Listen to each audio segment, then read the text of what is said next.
Greetings and welcome to this new Diablo 4 video, and today I wanted to share with you some tips and tricks I wish I had known before I started my journey through Sanctuario from level 1 to level 50, and I just completed the capstone dungeon, so I think it's about time I shared some stuff with you. So let's head over to the settings, and in the graphics department you want to change your cursor scale from small, which is this, to large, because that way you won't easily lose sight or track of your cursor amidst a horde of monsters, so that comes in pretty handy. Next up, we're gonna head over to the gameplay settings and we're gonna activate some stuff here.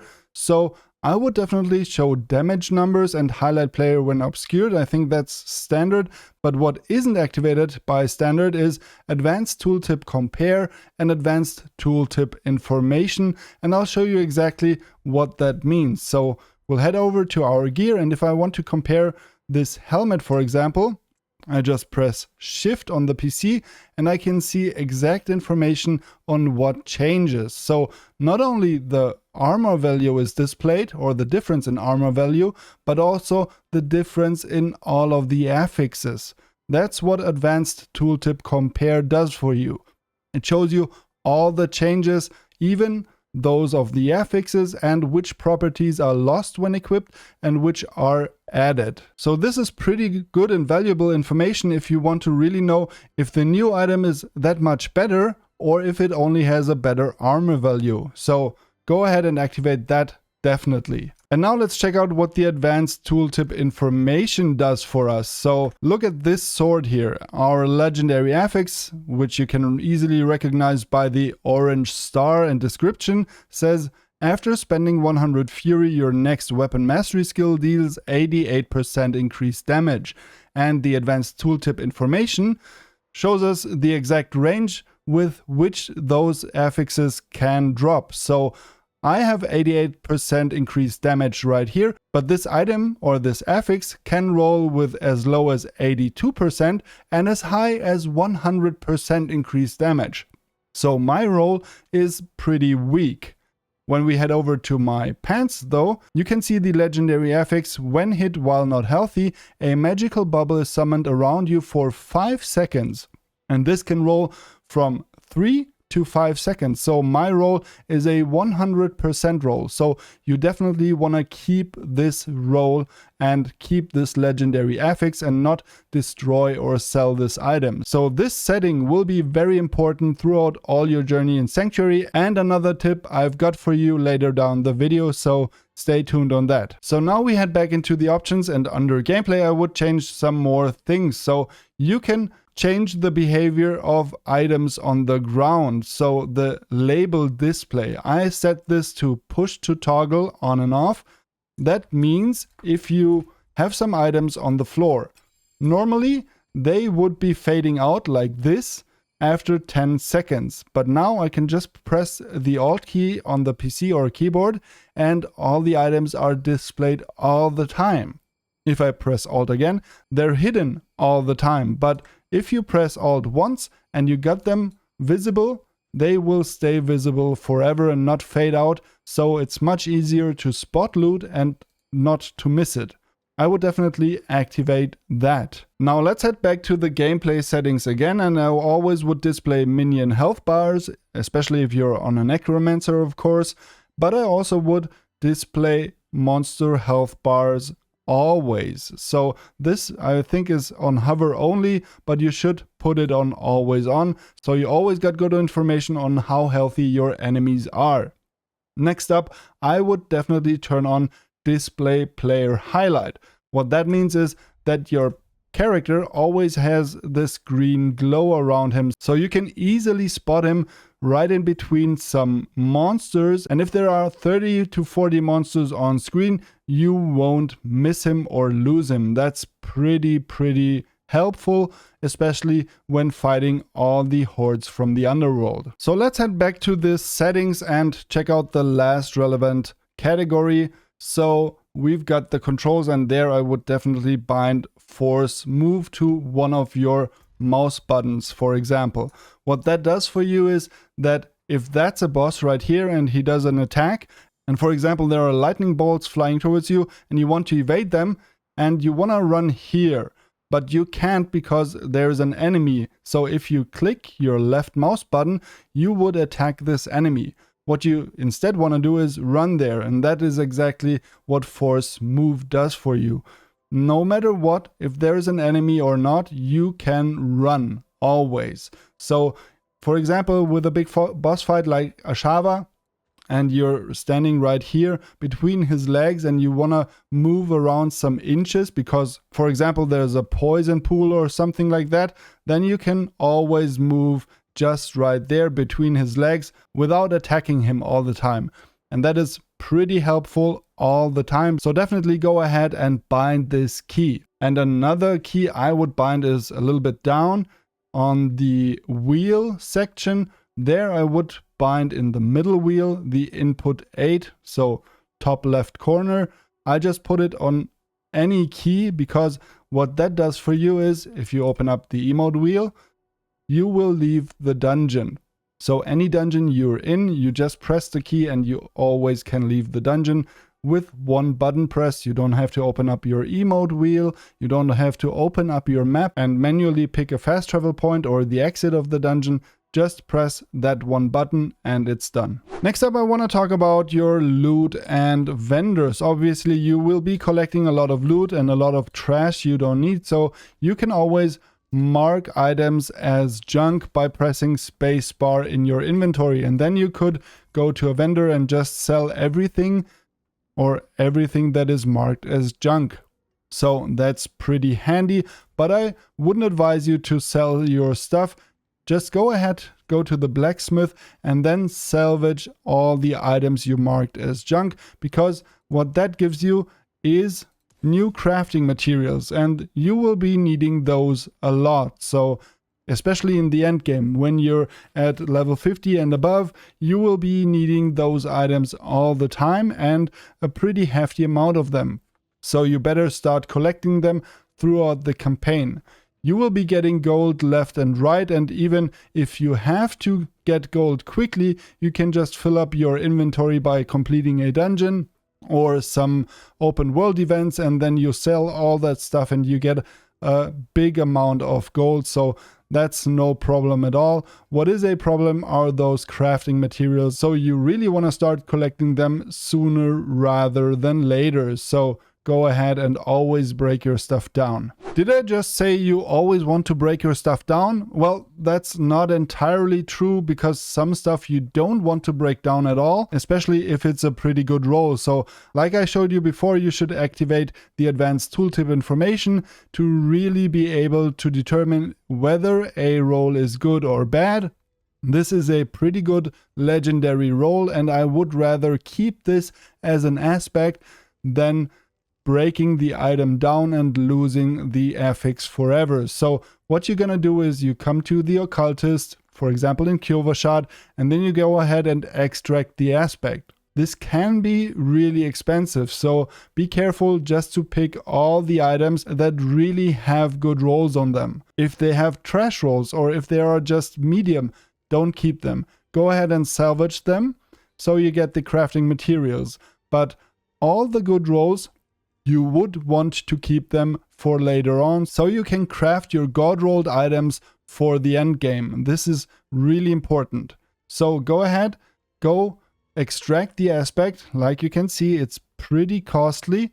So what this will do is it will put the aspect in your inventory. So what you can now do is imprint this aspect onto another rare item. So just go ahead, put the item into the item slot while on the imprinting tab, and then just put the aspect into the appropriate field, and then you could imprint this aspect on your item and it would turn into a legendary item with the imprinted aspect. So this is pretty handy, but only for the end game. I wouldn't do this in the early game, as you will lose the item eventually because you outlevel it pretty fast. The next tip I've got for you is about your skill tree, and I highly recommend just trying out everything. So if you're just remotely unhappy with what you've picked, just go ahead and refund skill points and reassign them differently if you wish, or if you want to try different skills or builds, always do that. Especially if you're level 20 or 30 or something like that. It's really cheap, and even now at level 50 I could refund all my 54 skill points for around 120,000 gold, which isn't all that much.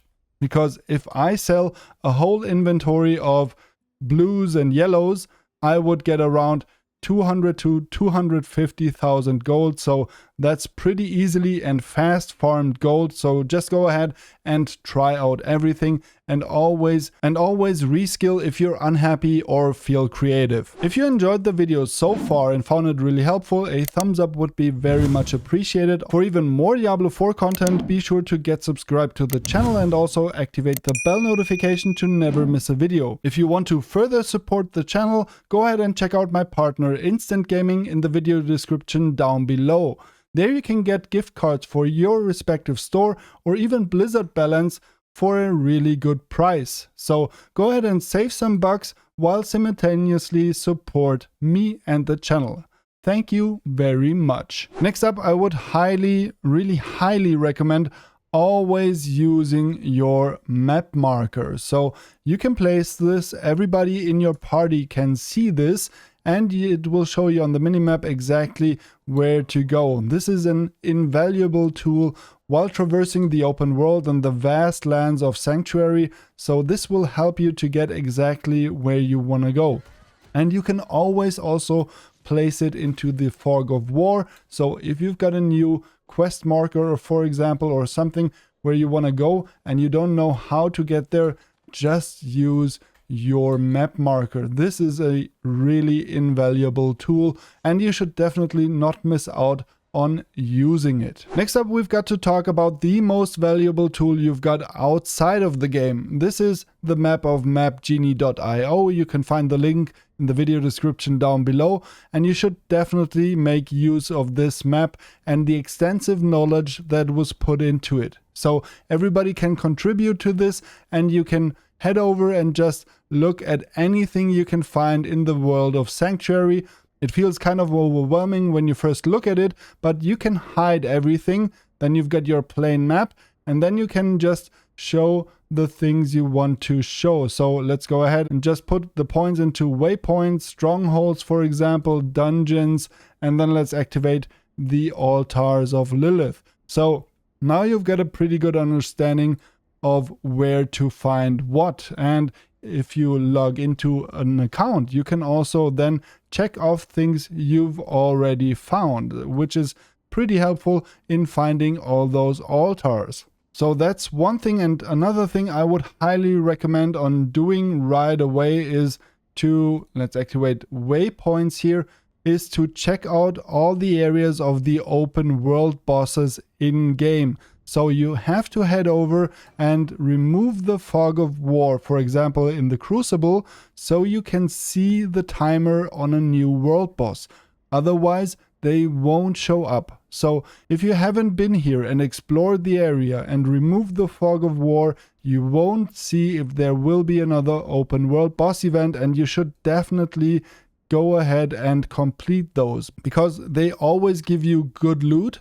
So you always have a chance on getting some legendaries, and once a week you can also get the legendary cash from the open world boss and from every one of the 3 world bosses respectively. So you can get 3 legendary caches a week on all your characters, and you should definitely go ahead and don't miss those. They will be resetted in 2 days already, so go ahead and just open up these areas. So you will be notified when an open world boss shows up and you can complete it. I would really like to advise you to stick to the main missions first and foremost, because you will have to traverse a great deal of Sanctuary by foot, because your mount will only unlock in Act 4, not before that. So you will have to complete most of the campaign by running around through a pretty big area. So Sanctuary is really vast, and traversing and exploring everything by foot can become very tedious at times. So go ahead and try to unlock your mount as soon as possible so you can then focus on exploring the world much faster and much more enjoyable. I would stray away sometimes maybe for a side quest that is on your path, or for an altar of Lilith you just spotted, or maybe even for a dungeon you need for a legendary aspect. But like I said before, you don't really need those in early game, so you can skip those, no problem. But what I always would try to pick is crafting materials. Those come in really handy. You need those definitely, and farming them later on can be really annoying. So go ahead and farm those whenever you see them. But then just try to stick to the main path, because you will lose a lot of time. So don't waste your time on running around by foot, which is just really slow and cumbersome. So try to unlock your mount. Go ahead, complete the story, reach Act 4 and then enjoy the game to its fullest. But there's one thing you should always try to complete when you stumble across it, and that's public events. Public events are always worth your time, at least most of them. Some are really annoying, but most of them are really good, doable in I think 1 to 2, maybe 3 minutes at the most, and they're always worth it because you get really good rewards by completing them, especially the O-balls. That's exactly what you should be going for with the public events. You get a lot of XP, that's good too, but the O-balls are really worth it, and I'll show you exactly why. So when we complete the event, we get 35 murmuring O-balls, and those O-balls can be used in every major city, for example Kyovashad. There you want to head over to the Purveyor of Curiosities, the mysterious merchant right here in Kyovashad, where you can spend all your murmuring O-balls. So you can pick which slot you want to buy or gamble on for loot. So I would want, I don't know, another pants. So let's go ahead and pick some pants.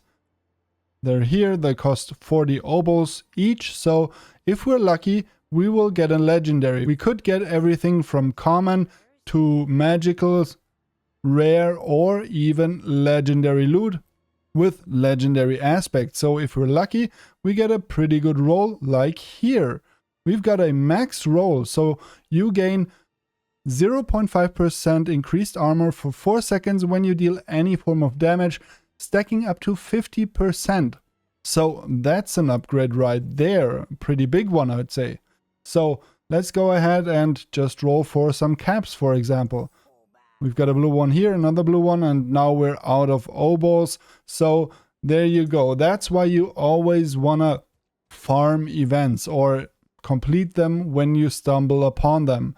Always go ahead and complete them and then spend your O-balls at the Purveyor of Curiosities. And another question you guys were asking me constantly before and after release is whether or not to play on World Tier 1 or World Tier 2. And I can tell you that we've played through the campaign in a group of 4 on World Tier 1, and it wasn't as easy as I've expected it to be.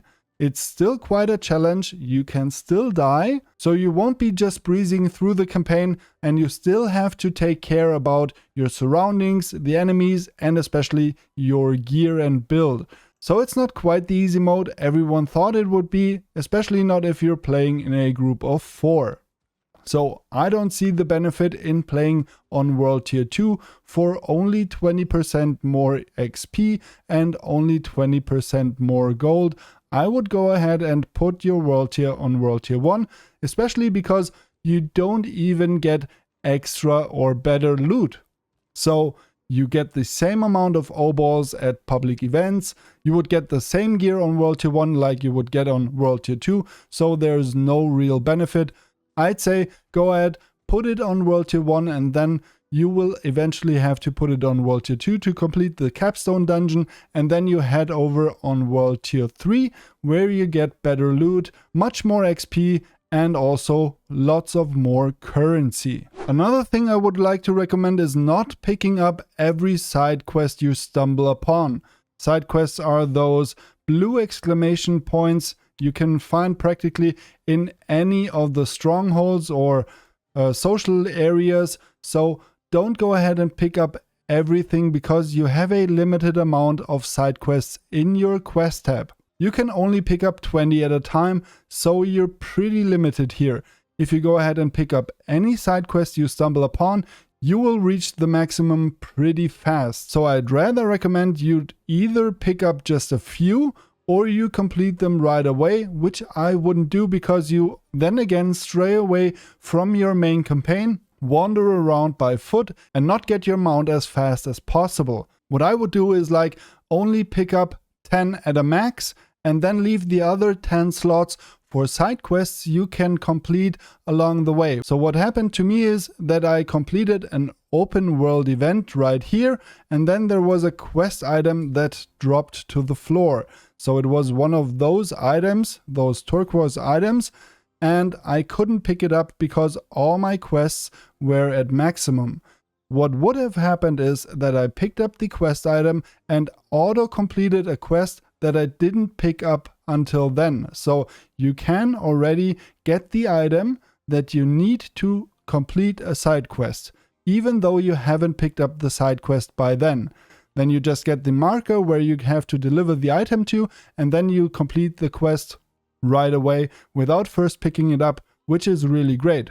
But because all my quests were at a maximum, I couldn't pick up the item and would have to leave it right there, and now I have to go pick up the quest and then go there and pick up the item again, which is really annoying. I could have just completed it right then and there. But that's it for this video. I hope you enjoyed it. If so, a thumbs up would be really appreciated. And also check out my last video displayed right here on the screen. I wish you all an awesome day and I'll catch you in the next one.